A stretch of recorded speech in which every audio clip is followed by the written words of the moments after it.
Et si je parle sans micro, là, vous m'entendez? Oui. Ah oui, quand même. Alors bonjour, moi je suis Delphine Lamant. Je viens du théâtre Apénor. On ne s'est pas encore rencontrés cette année. On se rencontrera vers le mois d'avril, ou mars-avril, pour la préparation des coups de cœur. Aujourd'hui, je suis là pour accompagner l'autrice Sarah Carré, qui est ici, avec qui vous allez pouvoir échanger au sujet de son travail, de sa pièce, que certains ont lu, Pingouin, discours amoureux. Et donc voilà, on a 1h30 ensemble, 1h15, 1h30, pour entendre des extraits que vous allez travailler et entendre aussi Sarah nous parler de son travail. Voilà, Mireille. Eh ben, l'espace culturel, donc la médiathèque d'Herbignac est partenaire depuis de nombreuses années avec Jeudi du théâtre. Donc dans tout le territoire, le département, des classes travaillent sur les textes et accueillent donc une autrice. Il y a des rencontres qui se font. Malheureusement cette année, on ne pourra pas faire la soirée ni la lecture chez l'habitant, mais on est bien là cet après-midi pour partager avec Sarah Carré et Delphine les questions. N'hésitez pas, allez-y, profitez de cette présence d'une autrice vivante dans le collège pour vraiment aussi avoir toute la curiosité de toutes vos questions. Bel échange avec elle en tout cas. C'est une rencontre qui aurait dû se dérouler en soirée, à laquelle vous auriez pu venir avec vos familles. Donc vos familles étant privées de ce moment, la rencontre est filmée, ce qui vous permettra ensuite de la retrouver sur le site de l'espace culturel, sur la page YouTube de la ville d'Herbignac. Vous pourrez retrouver ça et puis revivre ce moment avec vos familles. Je voudrais remercier très très chaleureusement l'équipe du collège qui a permis que cette rencontre ait lieu. C'est des périodes où c'est assez difficile d'organiser des événements culturels. Vous avez beaucoup de chance de pouvoir assister à ce moment cet après-midi. Et donc mesurez-le et un grand merci à nouveau à toute l'équipe. 6 livres, 6 pièces de théâtre éditées de Sarah Carré. Donc j'ai appris par Sarah que donc elle avait écrit 8 pièces éditées, mais qu'il y en avait encore beaucoup d'autres dans les tiroirs à venir. Et la prochaine pièce éditée, c'est justement Pingouin, hein, cette pièce que vous allez découvrir. Cette pièce sortira en librairie le 18 février. Donc je vous invite à vous précipiter dans les librairies pour découvrir enfin la pièce en livre. Et peut-être que pour commencer cette rencontre, on pourrait entendre un extrait de la pièce lu par les CM2. Donc écoutez, les CM2, je vous invite à venir ici.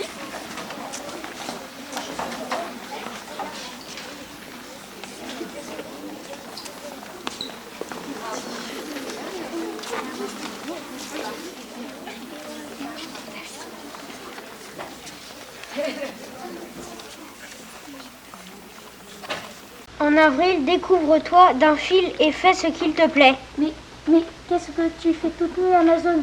Rhabille-toi tout dessus. Avant, on fait l'amour pour voir si ça vaut le coup de foudre. Abélard se tourne et lui parle de dos. Rhabille-toi! Je suis bien comme ça. Tu es rhabillée? C'est une obsession. Dépêche, tu l'as déjà fait? C'est bien ou c'est dégoûtant? Si on est amoureux, c'est trop bien, certainement trop bien. Enfin, je crois. Bon, allez, vite. Quoi? Toi aussi, tu dois être tenue, sinon ça ne marche pas. Moi? Mais non, il fait trop froid. T'inquiète, on va crier pour avoir chaud. Tu veux qu'on crie? Si on ne crie pas, c'est qu'on ne fait pas vraiment l'amour. Elle crie. Arrête, on va nous entendre. Elle chuchote. Non, on va se cacher. L'amour, c'est un secret. Quand on fait l'amour, on récolte un bébé. Les garçons dans les choux et les filles dans les roses. Ce n'est pas du tout comme ça que ça se passe. Tu le sais, toi, comment? Bon, on peut parler d'autre chose. En vrai, la fille, elle a tu vois quoi. Arrête, j'ai dit. J'ai quand même le droit d'expliquer comment on fait. Pas besoin de m'expliquer, je sais déjà. Alors vas-y, toi. Non. Dis. J'ai pas envie. Dis pour voir. Pour voir quoi? Que tu sais comment elle fait la fille avec son... J'ai pas envie, je te dis. Tu fais croire que, mais tu sais rien. Je sais tout, mais ça ne se dit pas. Pourquoi on ne peut pas dire que la fille et le garçon, d'abord ils se frottent et après... Arrête maintenant. Si tu dis encore un mot, je m'en vais. C'est dommage, tu ne peux pas. Tu dois attendre ton amoureuse. Je n'écoute plus. Tu es gênée? Non. Si tu rougis, parce que tu ne te vois pas, mais tu es rouge, comme une fraise, au milieu de ta figure. Non, je ne suis pas gênée. Très bien, ne t'énerve pas quand tu peux. Je trouve ça bizarre d'être gênée. Et puisque tu es gênée, je respecte ta gêne. Et je n'en parle plus. Ça ne me gêne pas, tu sais. Tant mieux. Je peux juste te poser une dernière question? Non. Est-ce que tu es bien sûre que tu sais que la fille, ça se passe tout là et tout là et tout là? Je m'en vais. Il part, Amazon le rattrape. Attends, promis, je me tais. Motus, je ne te crois plus. Promis, juré, craché. Elle crache. Oh, t'es dégueu. Faut savoir. Un silence pourrait bien s'installer. Après quoi? Tu vois, Bella, tu as tout gagné. Avec tes manières, maintenant, on ne te trouve plus rien à se dire. Noir.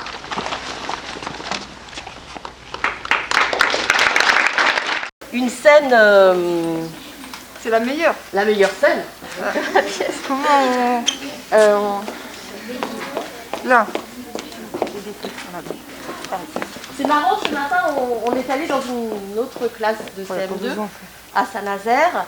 Et il y a un enfant qui a posé une question à Sarah, finalement à propos de cette scène, qui lui a dit « Mais pourquoi dans ta pièce, tu as écrit des scènes un peu... des scènes un peu... » Donc on a débattu ensemble sur ce que ça signifiait déjà une scène un peu... et est-ce qu'elle était vraiment... cette scène. Donc je trouve ça chouette et courageux de votre part d'avoir osé y aller, voilà, affronter vraiment la thématique directement. Ouais, c'est vrai que je m'attendais pas. C'est évidemment quand on rencontre les enfants, les ados sur ce texte, il y a toujours une gêne sur cette scène-là qui...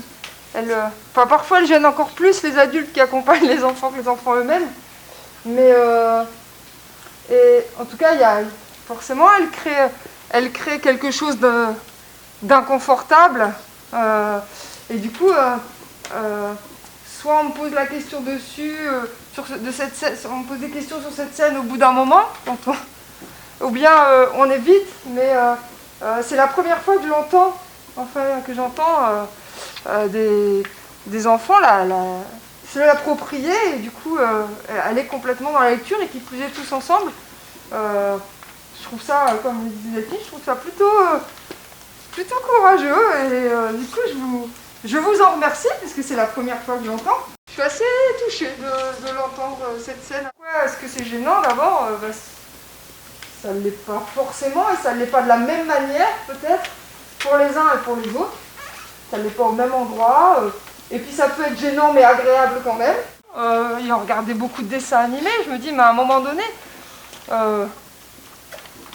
les enfants ils savent très bien. D'abord parce qu'on le vit tous et on le vit tous dès le plus jeune âge, que cette question de l'amour, c'est pas juste un coin du cerveau, quoi. Enfin, on est amoureux avec son corps. Et du coup, c'était vraiment important pour moi de dire à un moment donné, si ensemble on réfléchit sur cette question de cet amour naissant, des codes autour de l'amour, de ce qu'on dit qu'il faut faire, de ce qu'on dit qu'il ne faut pas faire, de ce qu'on dit comment on éprouve, de ce qu'on dit comment on se comporte, etc. Et bien la question du corps soit mise sur la table, quoi. Et donc en effet, on a ces deux personnages, il y en a un qui est complètement impudique, Amazon est complètement impudique. On verra dans la pièce qu'en fait elle le devient. Quand elle devient amoureuse, en fait elle devient pudique. Mais là elle ne l'est pas encore. Et comme elle ne l'est pas, elle n'en a rien à faire en fait. Elle est très très libre par rapport à ça. Abélard, lui, il est coincé dans des schémas, dans des codes, qui fait que ça ne se fait pas.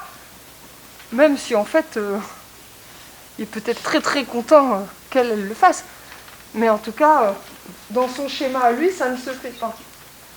Et le texte, il va aller évidemment vers la déconstruction de cette pudeur, peut-être remplacée par une autre pudeur qui sera celle du langage à un moment donné aussi. Il y a des choses. Amazon commence... Pour moi, c'est pareil quand le texte démarre et qu'elle dit « je t'aime » alors qu'elle ne l'aime pas, alors qu'elle ne le connaît même pas, et qu'elle lui balance des « je t'aime » à répétition de manière hyper saoulante et hyper provocatrice. Elle fait la même chose en fait ici. Elle est dans le test, elle est dans elle est dans le jeu, ça la fait bien marrer, mais elle le teste aussi, elle teste parce qu'à un moment donné, on apprend avec l'expérience, on n'apprend pas non plus qu'avec le cerveau. En fait, vous avez dit l'essentiel, mais je voudrais juste ajouter une petite chose en fait sur la raison du titre. Donc pingouin, comme vous l'avez dit, ça fait référence à cette scène dans laquelle il joue sur les petits mots doux qu'on se donne, et Abélard trouve ça ridicule qu'elle l'appelle mon pingouin, et donc il lui dit non, ça c'est pas bon, c'est pas un mot d'amoureux, t'as pas le point. Et il trouve ça ridicule, alors elle se défend, parce qu'elle veut gagner quand même, et lui, il lui dit non, c'est ridicule, et du coup elle lui répond, mais enfin, tu m'appelles pas comme ça. Et donc elle lui répond, mais enfin Abélard, c'est un jeu. Ce à quoi il répond, mais je ne joue plus. Et en fait c'est le moment du texte qui est la bascule entre toute cette première partie où il joue avec l'amour, où il joue avec les codes, tous les codes amoureux, le langage, mais le je t'offre une bague, le baiser, avec tout ce qui fait partie de notre mythologie, en fait, de l'amour. Et à partir de ce moment-là, avec ce pingouin, ça déclenche une réaction chez l'Abélard qui dit « je ne joue plus ». Et évidemment, c'est « je ne joue plus à ce petit jeu », au sens premier. Du coup, au sens premier, c'est « je ne joue plus à ton petit jeu, là », mais je ne joue plus non plus à faire semblant d'être amoureux, et j'entre dans le vrai, en fait. Est-ce que cette histoire est inspirée de faits réels? Elle est inspirée de faits réels? Oui. Qu'est-ce que t'en penses? Personnellement, j'en sais rien. Ta question, c'est est-ce que c'est inspiré de faits réels? Et toi, tu réponds, est-ce que c'est une histoire réaliste? Non. Alors, l'histoire n'est pas réaliste. Comme tu le dis très bien, c'est pas... Je cherche pas à reproduire une histoire, une relation amoureuse telle qu'elle pourrait avoir un début, un milieu, une fin, de manière à ce qu'on y croit. En fait, c'est une succession, c'est plutôt une succession de situations, mais l'histoire et les personnages ne sont pas réalistes. Ils sont... vous savez, moi, j'ai souvent l'habitude de dire qu'en fait, lire un texte de théâtre, c'est un peu comme...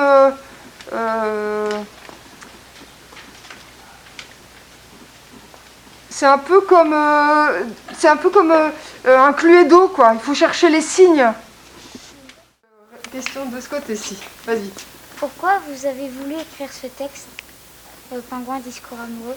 Oh bah, d'une certaine manière, j'ai répondu à cette question quand j'ai expliqué que j'avais envie de parler, de faire un texte à destination des enfants sur l'amour, mais qui en disent, à un moment donné, toute la complexité. Enfin, en fait, on pense que c'est... Quand on est peut-être enfant, on lit des histoires tellement simplistes sur l'amour, on dit ah, c'est la princesse et puis le chevalier, que je finis par penser en grandissant qu'on va rencontrer le chevalier parfait et que ça va se passer comme ça, tel qu'on nous l'a raconté. En fait, ça se passe pas du tout comme ça. Et puis en fait, on le sait bien, il y a un bout de nous qui sait bien dès le début que ça se passe pas, que c'est bien plus compliqué que ça. Et c'est sans doute parce que c'est bien plus compliqué que c'est bien plus intéressant. Pourquoi vous avez choisi le thème de l'amour? Bah, c'est intéressant, non? Ça t'intéresse pas, toi? Ça t'intéresse pas? Pas trop? J'attends pas ta réponse. Est-ce que toi, ça t'intéresse? Un peu, bah ouais, tu vois, je me suis dit, ça devrait bien intéresser un peu. Un petit peu. Puis peut-être que si ça t'intéresse pas maintenant, ça t'intéressera plus tard. Ou peut-être que ça t'a intéressé avant, que ça t'intéresse plus, que ça t'intéressera à nouveau. Bref. Je me suis dit qu'avec cette question-là, il y avait bien moyen qu'on partage tous quelque chose, en tout cas, qui nous intéresse. C'est que quand on écrit, il y a une partie très solitaire dans l'écriture. C'est qu'on se forge une idée, on développe une question, une manière de l'aborder, enfin bref. Et puis après, on tricote ça tout seul. mais qu'à la suite de ce temps solitaire de l'écriture, vient le théâtre qui est un moment, une construction collective. Votre texte, il devient l'objet d'un travail de plein d'autres artistes, et il ne vous appartient plus après le texte. Vous le confiez à d'autres artistes qui, eux, vont amener leur propre langage et construire un spectacle avec ça aussi, ou au lecteur qui va aussi aimer. Sauf que les lecteurs, on n'est pas avec eux, on ne regarde pas au-dessus de leur épaule quand ils lisent, alors que les spectateurs, on les sent vibrer, on les sent être émus, on les sent rigoler, on les sent réagir, les spectateurs. Alors ça, c'est trop trop bien. Et ça, j'aime beaucoup, en fait, l'alternance entre l'aventure individuelle, parce que quand même, j'aime beaucoup être tranquille, toute seule, dans mon bureau, travailler. Après la nuit, le rififi. Amazon dessine un grand cœur, au sol, au mur, où on veut. À l'intérieur, elle écrit Amazon plus. Comment tu t'appelles? Abélard. Ah oui? Elle écrit dans le cœur, à la place convenue, Abélard. Avec un D. À la fin, il y a un D. Abélard. Lard? Comme le lard du cochon? Ça la fait rire, à coup sûr. Abélard, je ne connais pas ce nom. Parce que c'est vieux. T'es vieux? Moi? Non. Mais mon arrière-arrière-grand-père, qui s'appelait aussi Abélard. Oui, tu ne le connais pas? Comment tu veux que je connaisse ton arrière-arrière-pépère? Il m'a écrit des lettres d'amour très célèbres. Ah, Héloïse. Héloïse et Abélard. Tu n'as jamais entendu parler? Abélard efface Amazon dans le cœur et à la place écrit Héloïse. Héloïse, c'est ton arrière-arrière-mère? Je ne sais pas, ce n'est pas très clair. Il lit une lettre. C'est vous, vous seul sujet de mes souffrances, qui pouvez seul être le consolateur. Unique objet de ma tristesse. Il n'est que vous qui puissiez me rendre la joie. Vous m'apportez quelque soulagement. C'est pas clair du tout, tu veux dire. Moi, je m'appelle Amazon. Et Amazon, c'est jeune. Ça dépend avec ou sans eux. Amazon, c'est jeune et vieux à la fois. T'aimes bien? Non. Pourquoi tu ris? Peut-être qu'Héloïse et Abélard, ça sonne bien. Mais Amazon et Abélard, ça sonne encore mieux. Elle efface Héloïse et écrit de nouveau Amazon. Je ne sais pas. C'est bizarre. C'est nouveau? Si tu veux que les autres y croient, il vaut quand même mieux mettre Abélard et Amazon. Le plus souvent, on met le garçon d'abord. Roméo et Juliette. Adam et Ève. Tristan et Iseult. Antoine et Cléopâtre. Moi, je préfère commencer par la fille. Comme dans La Belle et la Bête. Barbie et Ken, Blanche-Neige et les 7 nains. N'importe quoi. Blanche-Neige n'est pas amoureuse des 7 nains. Qu'est-ce que tu en sais? Personne n'a jamais rien compris à Blanche-Neige. Elle ne serait pas restée aussi longtemps avec les nains si elle ne les aimait pas. Ils sont trop mignons. Pourquoi tu ris? Tu imagines Blanche-Neige à l'église en robe de mariée avec Grincheux qui lui arrive à la taille. Et alors? Qu'est-ce que ça peut faire qu'il lui soit plus Petit. qu'elle? Ça fait bête. En fait, tu es encore plus bête que tu en as l'air. Raconte-toi ce que tu veux. Mais ce sera Abélard et Amazon Ou rien. Elle efface Abélard et ne laisse qu'Amazon. Finalement, Amazon tout court, c'est bien assez long. Il efface tout. Tu n'as pas le droit d'effacer mon cœur. Tu vas poser ton cœur ailleurs. Ici, il m'encombre. Il prend trop de place. Tu as peur? Je n'ai pas peur d'une fille. J'ai la peur de moi. Noir.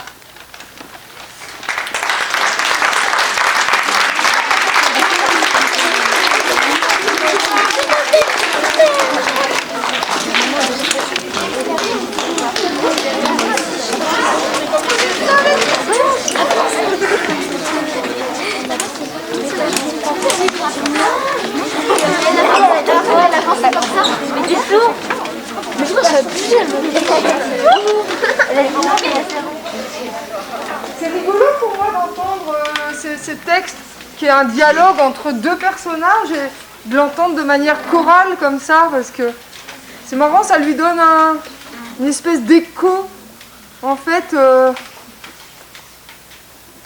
enfin c'est marrant, je trouve que du coup là, ce que disent les personnages, ça leur donne encore plus d'ampleur, qui dépasse le personnage lui-même.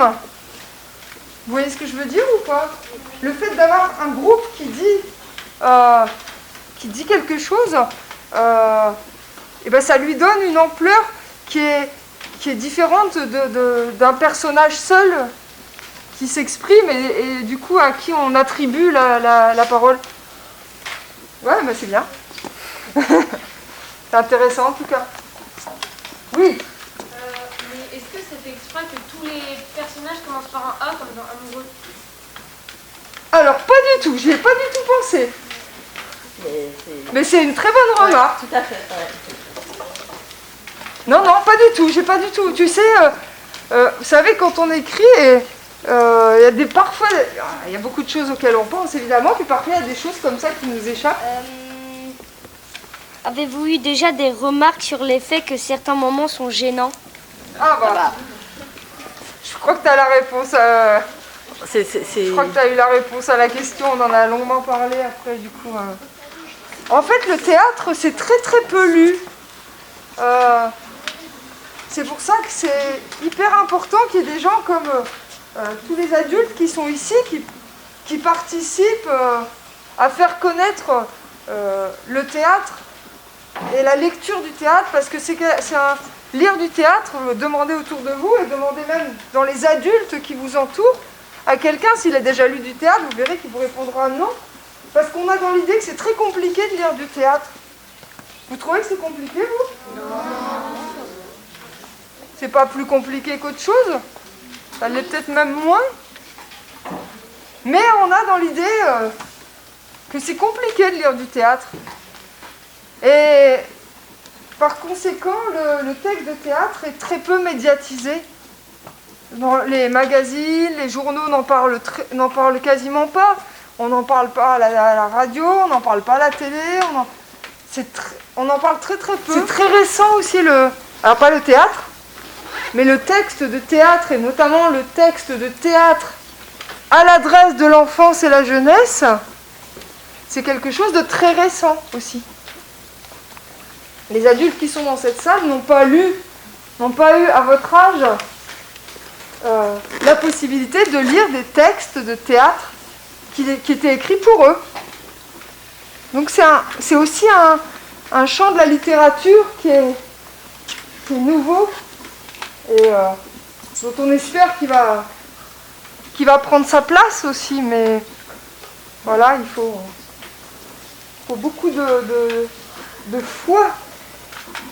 La pièce que vous avez écrite, Pingouin, un discours amoureux, est-ce que elle a déjà été jouée au théâtre? Pas encore, elle doit être créée le 6 février. Maintenant, avec la crise sanitaire que nous traversons, peut-être ce sera un peu décalé. C'est une manière optimiste de voir les choses. Mais voilà, normalement, oui, en tout cas, elle est en ce moment en répétition. Elle est en ce moment en répétition. Du théâtre. Ah, bon, je crois que j'aimais le théâtre. C'est d'abord parce que j'aimais le théâtre. Et donc j'ai eu envie de faire du théâtre, mais c'est à l'endroit de l'écriture que je me sentais le plus attirée. Mais quand j'avais votre âge, je faisais du théâtre, mais j'en écrivais pas. Voilà. Après j'ai oublié le théâtre et puis après j'y suis revenue, mais par l'écriture.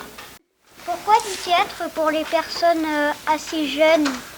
Alors, tu sais, parfois dans la vie, t'arrives des trucs et des opportunités, des chances, et puis tu les saisis, et puis parfois tu te dis, oh là là, oh,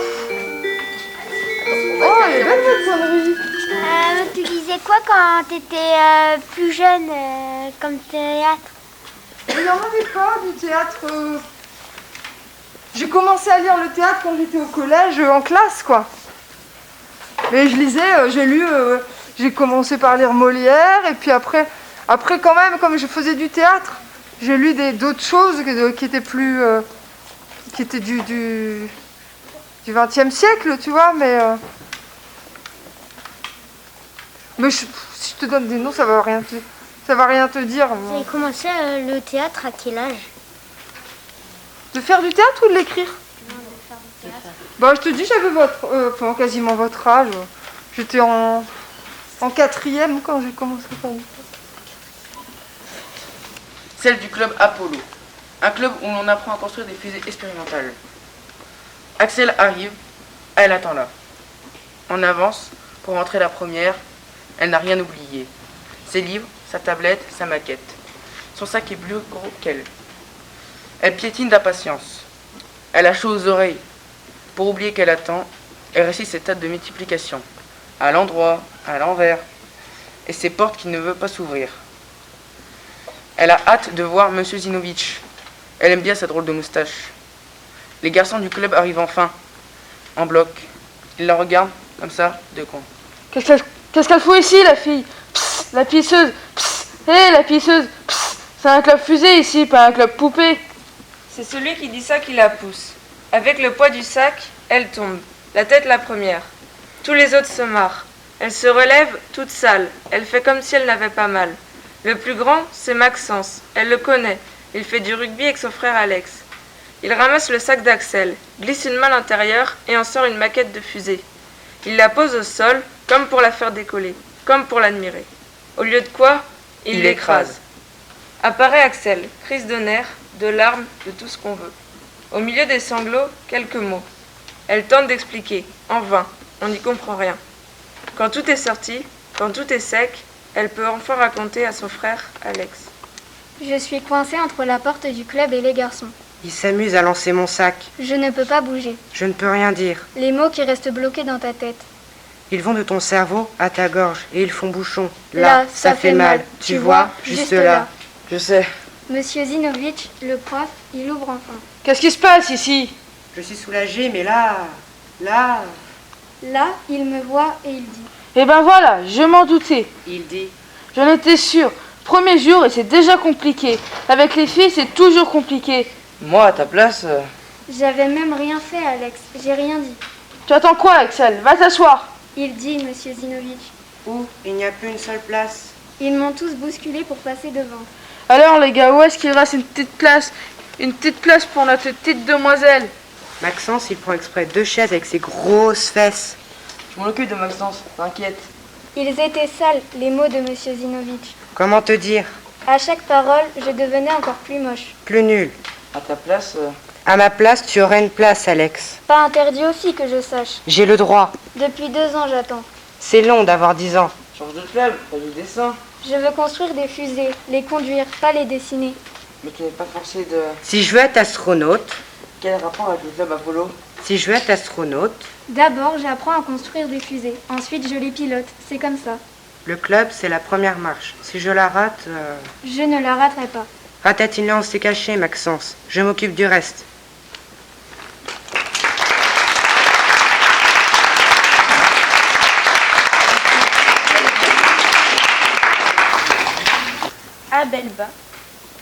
À Belba, dans la joie, on commence à construire la tour. Mais les gens du pays du lointain ne savent pas travailler ensemble. Ils n'ont jamais appris. Comme avant, chacun bricole dans son coin. Sans écouter son voisin. Tohu? Attends! Et l'un et l'autre. Et l'autre et l'un. Chacun construit son mur à lui. À sa manière à lui. On voit pousser un bric-à-brac des murs. Cette tour de Belba, c'était n'importe quoi. Une voix s'élève alors. C'est celle de Maël, le puissant. Il parle fort. Et si bien que tout le monde s'arrête pour l'écouter. Non, non, non. Si nous voulons réussir à construire tous ensemble, il faut suivre une seule idée, la mienne. Il faut commencer par métrer la circonférence du diamètre opposé. Ensuite, il suffira d'échelonner les murs à une distance raisonnable pour obtenir une toiture ogivoïdale. Allez-y. Personne ne comprend rien. De rien du tout. Mais Maël parle si bien qu'il doit avoir raison. À Belba, c'est déjà la voix du plus fort. Alors qu'en fait, ce n'est pas toujours celui qui... Chut, Bohu! Chacun, poursuivant son idée de Maël, se remet à construire. À l'endroit, à l'envers. Dans tous les sens et contresens. Cette tour de Belba, c'était n'importe quoi. On entend alors Sanaé, la femme à la petite voix et aux bonnes idées. Sanaé murmure. Non, non, non. Pour construire notre tour, moi je pense qu'on ferait mieux d'abord de se parler et de s'écouter, sinon... Mais tout le monde parle en même temps. Et dans ce tohu-bohu, on n'entend pas la fin de la phrase. Alors, on recontinua comme on avait recommencé. C'était n'importe quoi. Mais chut, Bohu! On s'énerve, on crie de plus en plus. Même les 2 copains, Milak et Pucci, ne sont jamais d'accord.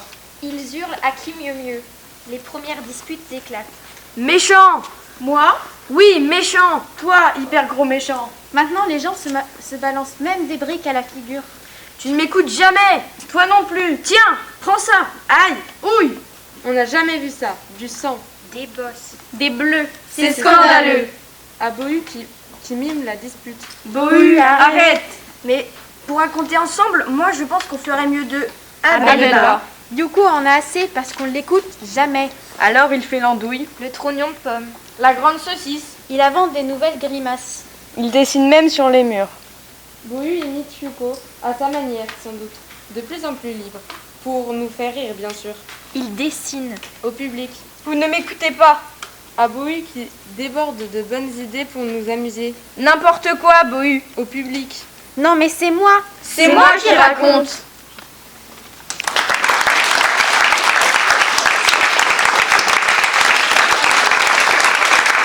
Un grand discours amoureux. Vous vous reconnaissez plus dans la peau du personnage de Amazon ou Abélard?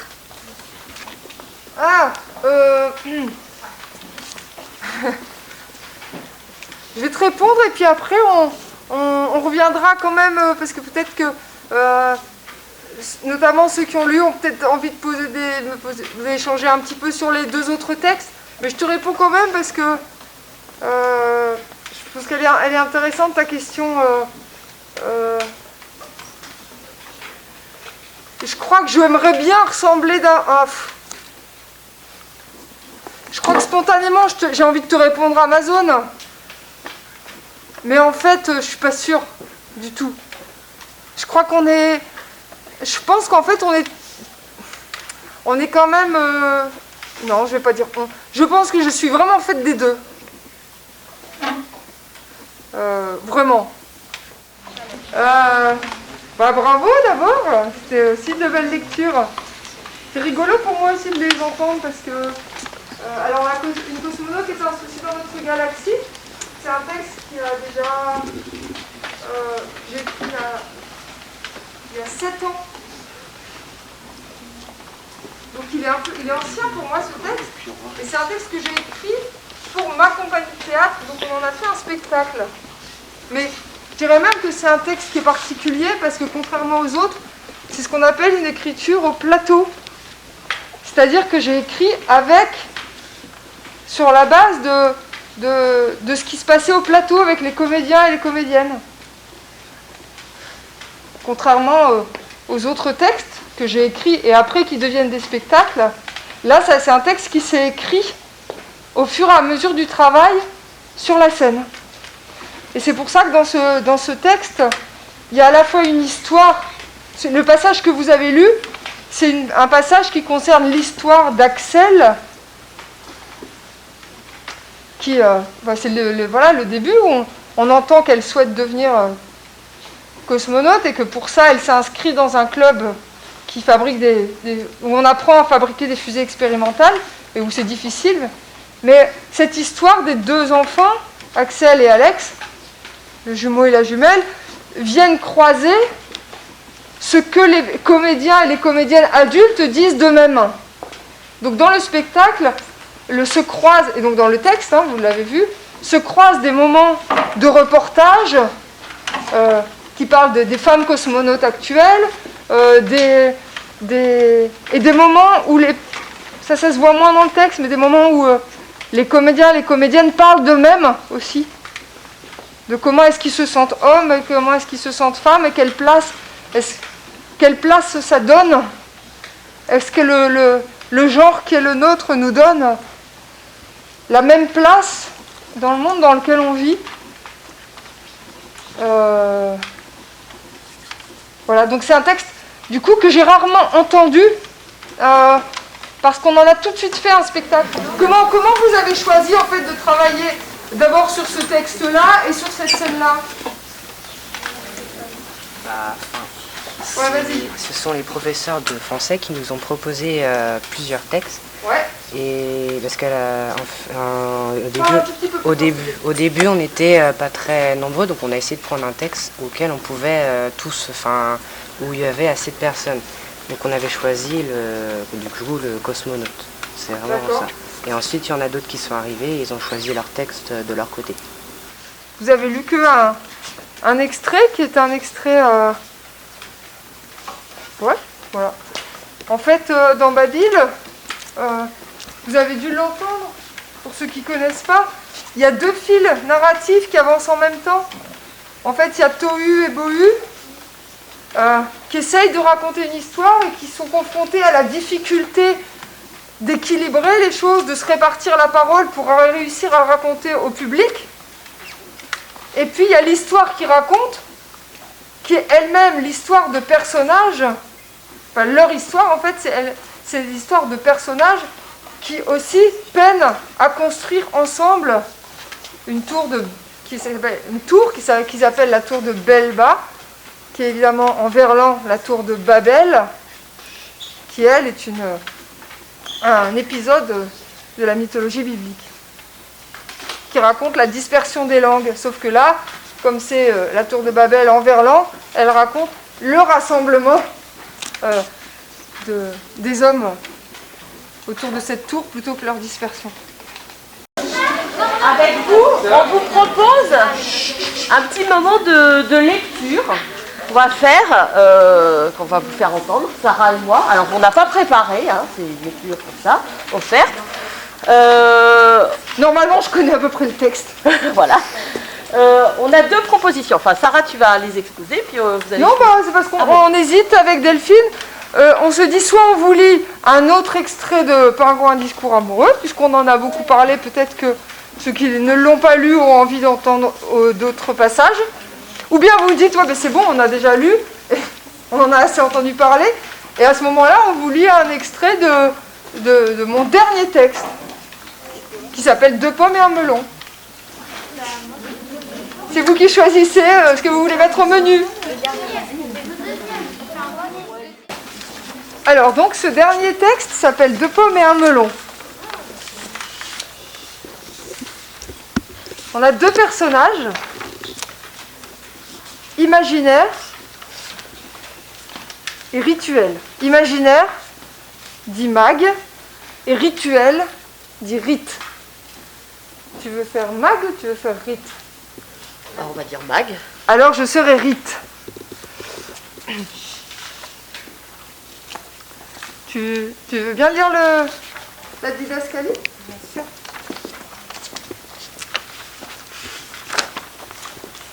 On est sur une plage, une vaste plage à marée très basse. De ces plages sans fin qu'on trouve entre De Panne et Knokke-le-Zout en Belgique. Mag et Rite, deux personnages de plage. Excusez-moi, je vois plus rien. Un peu perdus dans cette immensité, arpentent l'estran. Ici, on les appelle les strandjuteurs. Ils déambulent en quête d'objets, certains oubliés par l'homme, d'autres rejetés par la mer. La lassitude les gagne quand ils aperçoivent soudain, entre le rien et le presque rien, un magnifique chapeau melon.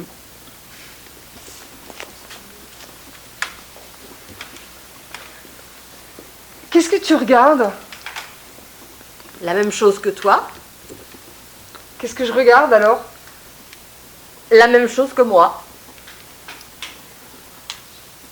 C'est pour nous? Ce serait jour de chance, tu penses? Je ne sais pas. La chance, je la connais pas. Elle a dû arriver avec la marée. Et elle va repartir avec. Aujourd'hui, pourtant, on dirait qu'elle s'étale.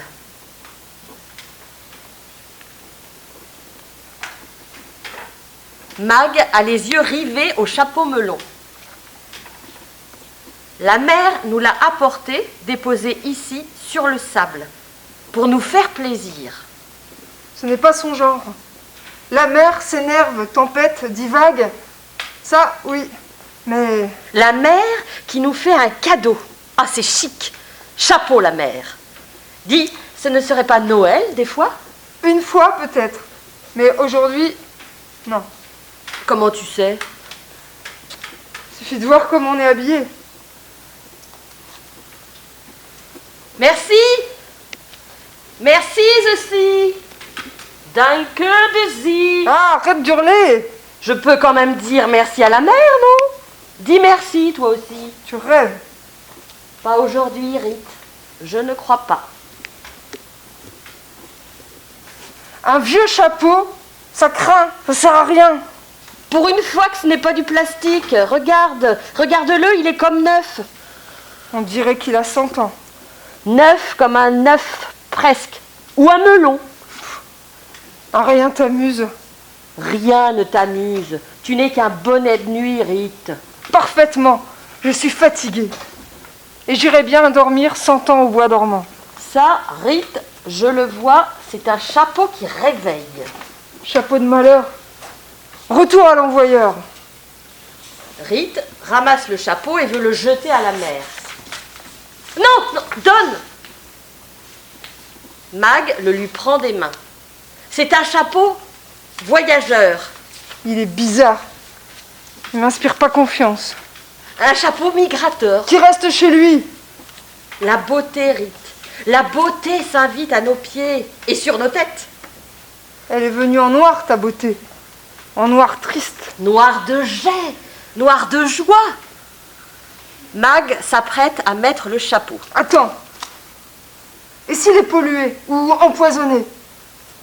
Imagine le tableau. Tout écroule à mes pieds comme un corps mort. Une vieille crotte inanimée. Qu'est-ce que je fais, Mag? Tu me jettes à l'eau.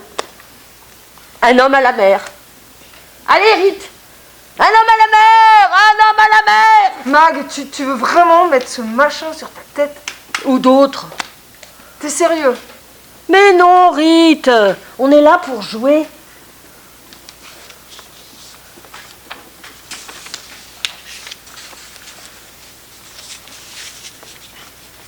Mag, le chapeau sur la tête. Alors? Alors, comment tu me trouves? Tourne. Encore. Oh, j'ai le tournis. Stop. Quoi? Je n'ai pas une tête à chapeau, c'est ça? Au contraire, Mag. T'es beau. Sans rire? Je croyais pas. Mais t'es beau. On dirait même plus un 38 heures. Ah! On dirait même plus que tu traînes ta chienne de vie à ramasser des cochonneries sur le sable. Ah, bien! Pour gagner 3 sous. Bien! Ah, ça fait gentleman alors! Un peu, ça fait... je sais pas dire, ça fait beau. Ah, bien, bien! Donne-le-moi, je vais l'essayer aussi. Tu vas mieux voir ce que ça fait. Attends un peu, je viens à peine de commencer. Mais moi aussi j'ai envie de commencer un peu, de voir ce que ça fait d'être un autre. Non mais sur toi ça ne fera pas pareil. Et moi aussi je veux être beau. Donne. Pour ça, il te faut bien plus qu'un chapeau. Je l'ai vu en premier. Rends-moi mon chapeau. On l'a vu en premier tous les deux. Tu le portes depuis longtemps. Depuis tout à l'heure à peine. Tout à l'heure, j'ai menti. T'es affreux. Tiens, le voilà ton chapeau. Mag enfonce le chapeau sur les yeux de Rite. Arrête, Mag, c'est pas drôle, je vois plus rien. Tu ne vois jamais rien, c'est comme d'habitude, Rite, ça ne change pas. Tu dois être content. Mag part. Rite enlève son chapeau et le regarde partir. Ça démarre mal. Toujours pour ma pomme. Chapeau de malheur. La mère te donne 1, tu veux 2. Si elle t'avait donné 2, tu voudrais 4. Alors vas-y. Dis comment on va faire. Une garde alternée. Une semaine sur la tête de l'un, une semaine sur la tête de l'autre. Et si tu attrapes des poux, tu crois peut-être que j'ai envie de porter un chapeau qui a traîné sur une tête à poux? Et qu'est-ce que tu as contre les chapeaux? On sera jamais beau en même temps. Mais on sera beau de temps en temps, c'est déjà bien.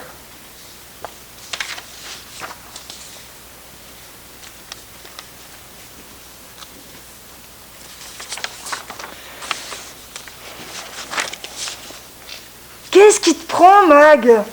À mettre du sable dans le chapeau, tu vas l'abîmer. Je fais un chapeau de sable. Et si moi je veux garder un chapeau propre, un chapeau qui sert de chapeau? Ce n'est pas assez, il mérite mieux. Je te suis pas, Mag. Ceci n'est pas un chapeau. Qu'est-ce que tu racontes? Ceci, peut-être, n'est pas juste un chapeau. Mais qu'est-ce que ce serait si c'était pas un chapeau? Je suis perdue, Mag. Peut-être que ça ressemble à un chapeau, que nous y avons reconnu un chapeau, mais que ce n'est pas vraiment un chapeau. Qui sait? Moi, je sais que j'ai affaire à un chapeau. Je le regarde et je sais que j'ai devant moi un chapeau, que je peux me le mettre sur la tête pour me faire beau, me protéger du froid, du soleil, de la pluie. Je me demande même s'il ne me protégerait pas de tes âneries. Ah, tu vois. Quoi? Tu crois qu'un protège-ânerie est encore un chapeau? J'ai dit ça comme ça. Mais pourquoi pas, Rite? Peut-être que cette chose nous protège de la bêtise du monde. Du monde. Tu vois toujours tout en grand. Tu extravagues. Je n'ai parlé que de ta bêtise à toi. Après le parapluie, le parânerie. Tu vas trop loin, Mag. Tu te rends compte de ce que tu dis? C'est comme si quelqu'un arrivait ici, il te regarde bien, sous toutes tes coutures, et il dit de toi, ceci n'est pas un homme. Attends, il poursuit. Mag ressemble à un homme, mais ce n'est pas un homme. C'est un chien. Un vulgaire chien errant.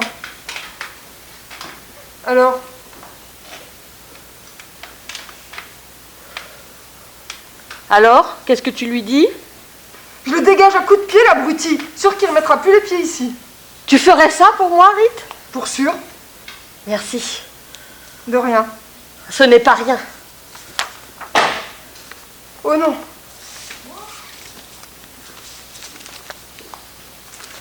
Arrête là.